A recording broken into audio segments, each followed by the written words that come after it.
Hi, I'm Christy Smythe of the Business of Business, and I'm talking to John Deaton, who is a lawyer specializing in crypto and has been doing some really interesting stuff in the space. Hi, John. Hi, how are you, Christy? Nice to see you. Nice to meet What I wanted to ask you first of all is, we've been observing what looks like this big drama between the regulators and crypto entrepreneurs, crypto investors.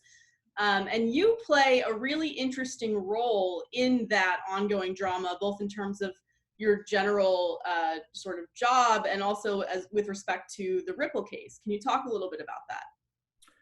Well, what started off is with me as someone who got interested. I got into Bitcoin and cryptocurrencies just as an individual interested person. I owned XRP, Bitcoin, Ethereum were primarily my investments. And then I learned of the Ripple case. And I'm not a securities lawyer by training or education or practice. But when I read that complaint, I knew that it made absolute no sense, legally speaking, the way the SEC was approaching it.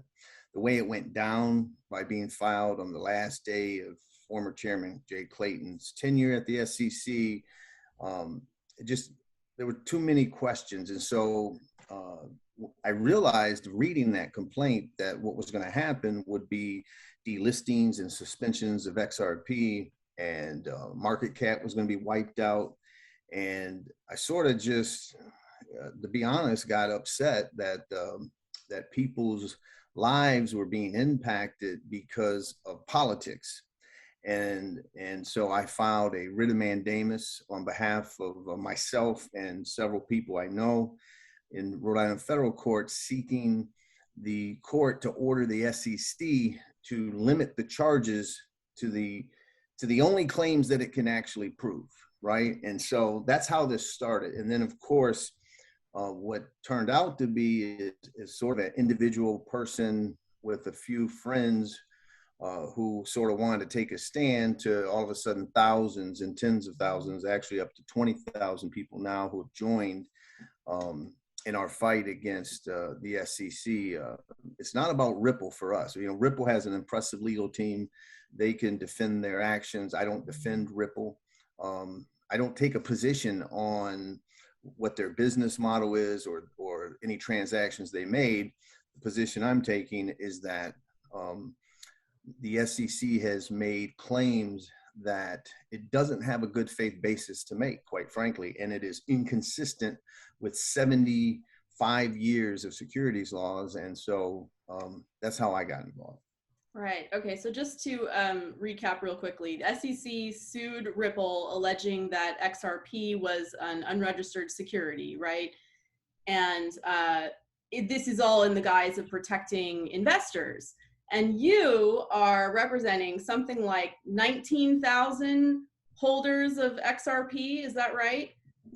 It's yesterday it went to 20,000. 20,000 holders of XRP who are saying, hey, wait, I am not being defrauded. I want to have a say here. Is that about right? No, that's right. See, because the SEC did something that they normally never do. Normally, when they sue a company, they'll say that these specific sales that you made at these particular occasions, those were unregistered securities. In this case, the SEC said that all XRP, including today's XRP that is traded in the secondary market with and from people who have no connection to Ripple, that those are securities. And so that's the real unique distinction that separates this case from other cases. Right. And it seems like after the Ripple case, now with the disclosure of the Coinbase investigation, and just in general, like I noticed a lot of chatter. There's more chatter that's like kind of more confrontational about crypto, just kind of out in Twitter. I've noticed journalists kind of picking up journalists who don't normally cover crypto suddenly like kind of taking sides. What do you attribute this like rise of interest in regulating crypto to? This, it comes to money. Listen, today, I don't know exactly the exact number, but you got to understand there's a big difference between a 200 billion, which is, you know, significant, right? A 200 billion total asset class versus today it's almost 2.5 trillion. You have Bitcoin being projected that it's going to replace the market cap of gold or equal the market cap of gold. That's a $10 trillion asset if it reaches. You have El Salvador listing Bitcoin as legal tender in its country. And so basically it is developed into this, what is projected to potentially be, you know, tens of trillions of dollars in market cap. And so I think that's, in essence, one of the big reasons that it came down. And you have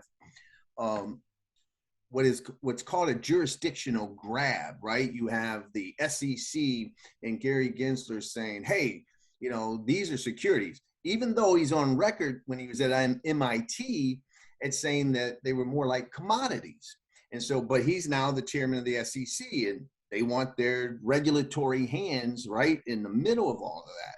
And then you even have the CFTC commissioner speaking out against Gary Gensler's testimony to Congress, or his letter to Senator Elizabeth Warren. And so that's what you got going on. You've got this asset class that's not going away. It's not a fad, and it's ballooning and ballooning, and now it's gotten the attention of the regulators. And so I think that's, you know, the kind of common layperson's answer, if you will, to that question as to why, you know, why now, right? Because it's so big. Yeah, that is interesting. What do you think? And it's getting bigger. It's just getting bigger and bigger. You know what I mean? You have some of the greatest investors in the world, like ARC's Kathy Wood, you know, just at the SALT conference saying that, you know, a conservative projection of Bitcoin within the next 4 or 5 years is $500,000 per Bitcoin. And she has projections, and her and others, Raoul Pal, you know, these are former Goldman Sachs hedge fund managers, predicting Ethereum is going to go to $20,000, $30,000 per Ethereum. And so if those things happen, it goes from 2.3 trillion today to, you know, 50 trillion, 40 trillion, 30 trillion, whatever it's going to be. And so that's just, I think that a lot of people ignored it, but you can't ignore it when it grows to this extent. Do you think that Chairman Gensler has a point when he says that that there does need to be a bigger regulatory framework, or some kind of regulatory framework to kind of put around this, because it's like the Wild West? Is that a fair assessment? No, I think it's fair to say that we need regulations, right? That doesn't mean we need more regulations. It doesn't mean that we need bigger regulations. What we need are the right regulations, and we need the right jurisdictional body. And so when you have the Wild Wild West, I would agree with him. It's the Wild Wild West, but from a different perspective. It's where all these agencies, is it US Treasury? Is it the CFTC? Is it the SEC? You know, which agency? Is it FinCEN? I mean, you have multiple government agencies that are getting involved here. I mean, look at the Ripple case. In 2015, Ripple was fined $700,000 for violating banking laws, the banking secrecy laws, right? And so they entered into a settlement agreement with FinCEN and the Department of Justice that they would register all future sales of XRP with FinCEN. But of course, there's that one line in the agreement that says this does not mean that you don't have to comply with other regulatory agencies or securities laws. And so now you basically have a token that was deemed a convertible virtual currency in 2015, in 2020 being called a security. And, you know, it just, so we need, that's the kind of clarity we need. And so obviously it makes sense if you're trying to apply, you know, the famous test when it comes to what's an investment contract with a company is the Howey test. And, Howie's probably never been talked about so much as it has in the last, several years.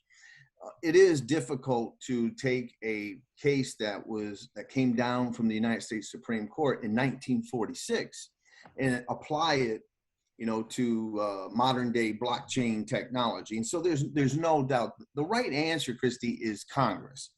The right answer is Congress needs to step in and make clear which governmental agency is going to be the proper one to exercise oversight and provide guidance to market participants, because we're at a crossroads, and that crossroads comes down to Ethereum went overseas to develop their technology because they were worried about securities laws.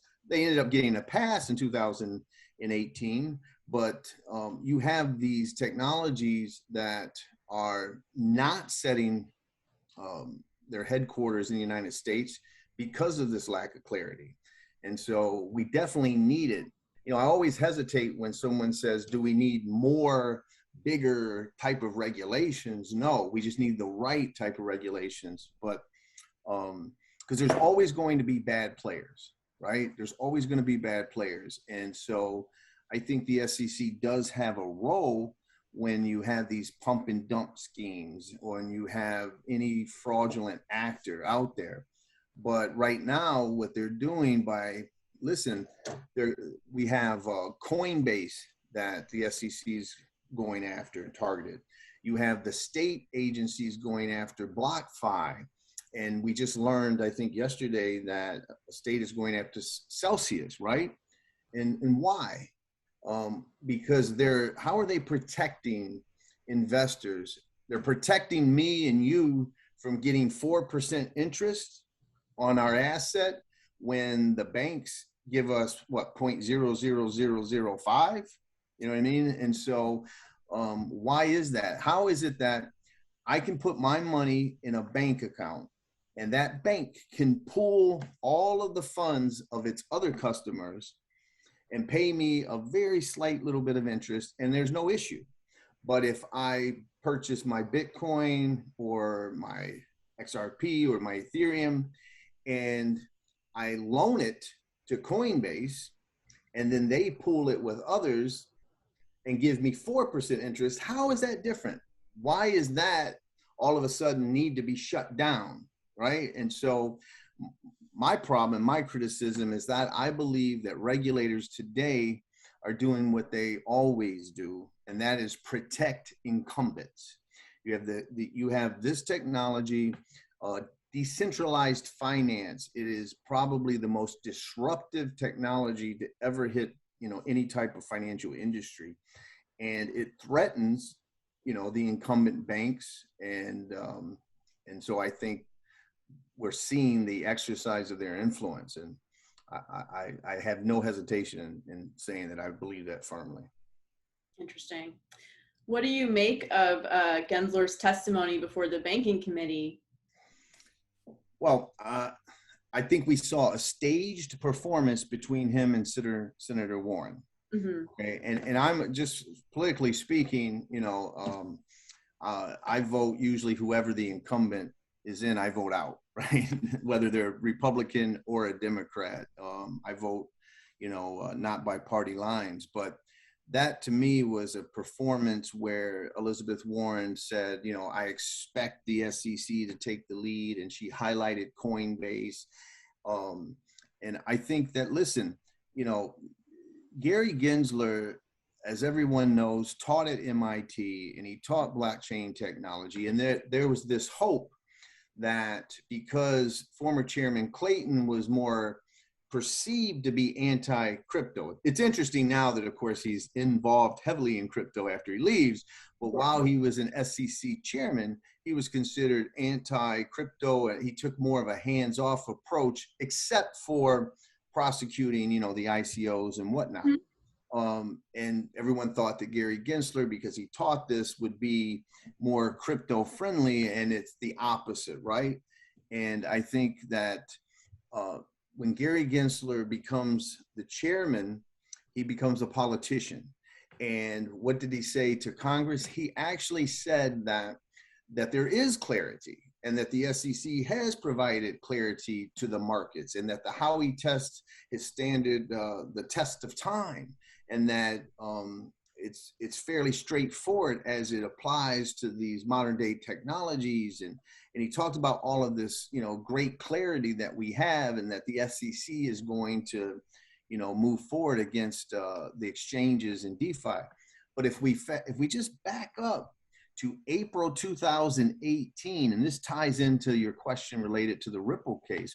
In April 2018, we've just discovered a video where Chairman Gensler says that the crypto industry needs clarity, and he even states Ripple and Ethereum, the largest market cap players, need clarity. That's April 2018 when he's not the chairman. Mm-hmm. Fast forward, 3 years, and you have even more uncertainty because Ethereum got a pass, yet Ripple and XRP is being prosecuted in court, and he testifies that it's a fairly clear. Everything's fine, don't fix it. Right, and so I think that says a lot, but there's no doubt that I think that the crypto market has been put on notice. I think that, if you saw the tweet from Brian Armstrong, who is the CEO of mm-hmm. Coinbase and founder, he was trying to, work with the SEC, and Chairman Gensler testified that, they're open to meet and come on in and we'll talk it out. And we have to assume that Brian Armstrong, wouldn't be saying the truth, where he said he was informed that the SEC was not taking any meetings with any crypto companies. And then they got the Wells notice that they're going to be sued. So if the SEC is going after not just Ripple, but now they're going after the biggest publicly traded crypto company in the United States, in Coinbase, I think the SEC and Chairman Gensler is sending a message that we're coming for you, and we're coming for your crypto. Right. Interesting. A lot of criticism surrounding crypto is that it's extremely risky, that you don't know what's going to happen. You can lose money. You can't spend it on anything. What do you say to critics like who talk about that kind of thing? Well, first of all, I'd say that's not true. You have debit cards that from the exchange Uphold, where you can use your crypto. PayPal is allowing you to spend your crypto as a substitute for fiat. But I'd ask those critics and those people, have you ever heard of a company called Amazon? Have they ever heard of a company called Google? Those companies were extremely risky companies in their first 10 years, right? Bitcoin is 12 years old, and these other cryptos are a decade, maybe. And so this industry, this asset class, is literally in its first inning, if you will, if we're in a 9-inning baseball game. And so if you look at the volatility of Bitcoin, absolutely, it's a volatile asset, and people need to know that. And it has had literally 60, 70, 80% market cap declines, in rapid moments in its history. And so, yes, it's volatile, but so are equities. Equity market isn't volatile. Is GameStop, was that volatile when it was going up and down? I mean, we have the AMC movie theaters. Is that a volatile stock? Is there anything going on? And so I think the volatility argument and the speculation argument, I think is the weakest of all arguments. The only other weaker argument that the critics have would be where they claim that cryptocurrencies, digital assets, are used for nefarious reasons and for, illegal activities. And that was a valid criticism in 2012. Right? Because it was in its infancy, and you had Silk Road and Bitcoin and, going back in history. But you'd have to be an idiot if you were actually going to try to do drug transactions or any other type of transactions on a public ledger that Right. you can access. You know, it just doesn't say John Deaton, right? It just has a QR type code, 16 digits or whatever. It doesn't say my name, but it's a distributed public ledger technology that every single transaction can be seen. And so there is probable cause that there is illicit activity, and these transactions show it. You get a search warrant and you learn the identity of that person, and you have the absolute most, clean, clear-cut evidence, absent DNA evidence in criminal jurisprudence. You know what I mean? So I think those are just arguments of people who want to protect the incumbent system. You know what I mean? Right, right. Well, there were ransomware attacks and still people who use crypto Yep. payment for that. But didn't the FBI get it back at one point? Yeah, they did. And listen, it's there's no doubt that, I mean, but what are we going to do? You know, most drug deals are done with cash, right? Are we going to stop ATM deposits or withdrawals? I mean, no. And so I just think those are ignorant type of criticisms as far as, oh, we can't, move forward, or it has to be stopped. I mean, you literally have people who have claimed that Bitcoin and all cryptocurrencies should be outlawed, right? And that just makes no sense to me. Right. Back up to the Ripple case for a second. What happens if the SEC wins? We're not saying that it will, but what happens to Ripple? What happens to XRP? Well, I guess the question is, what is a win? If they win outright of what they've alleged in the complaint, then that means that all XRP would be deemed a security, and in essence, Ripple would only be able to sell it after registering it and sell it to accredited investors, where they have certain more specific requirements. There could probably be, if they won and they got a fine, they're seeking 1.3 billion, and so if they received some type of verdict, there probably would be a fund, and XRP holders could turn it in and get reimbursed to a certain extent. And it doesn't mean Ripple's out of business. It would certainly transform their business and limit them in many ways, if that were to happen. Right. But that would set a bad precedent, I take it, or what's the? Great question. The question that was Ripple specific. The precedent that would have set is what you're getting at. And sorry, absolutely, that it would be extremely bad because the SEC, everyone needs to understand, this isn't like a new cryptocurrency where they've offered a fundraising event and they're going to develop the blockchain technology, right? That's an ICO. That's well settled. This is the SEC going back 7.5 years retroactively and saying that from 2013 until the present day, all the sales of XRP were unregistered securities. And if that were to happen, then the impact that would have on, literally there's 10,000 cryptos, right? Mm-hmm. I'd say that there's a couple hundred of them that are interesting and the rest of them are garbage, but it would have an absolute detrimental impact. You have, I could name you 10 cryptocurrencies off the top of my head that would then be like potentially out of business as well. You know what I mean? And so what's interesting is that since this Coinbase news and the attacks on decentralized finance and on BlockFi and Celsius, some of Ripple's biggest critics who are not fans of Ripple actually have acknowledged that they're rooting for Ripple because of that precedent that could be established. You know what I mean? And so I don't see that happening. I think that the case is ripe for a settlement where Ripple agrees that early transactions, you know, in 2013 to 2017, when there weren't hundreds of thousands of XRP holders and there was a much, much smaller ecosystem, you know, that's where the SEC has potentially legitimate claims against Ripple, right? And so you would imagine that that's where a deal would be struck, where the ongoing future and present day sales are not deemed securities, but those earlier transactions were, and Ripple pays a fine and the market gets some clarity.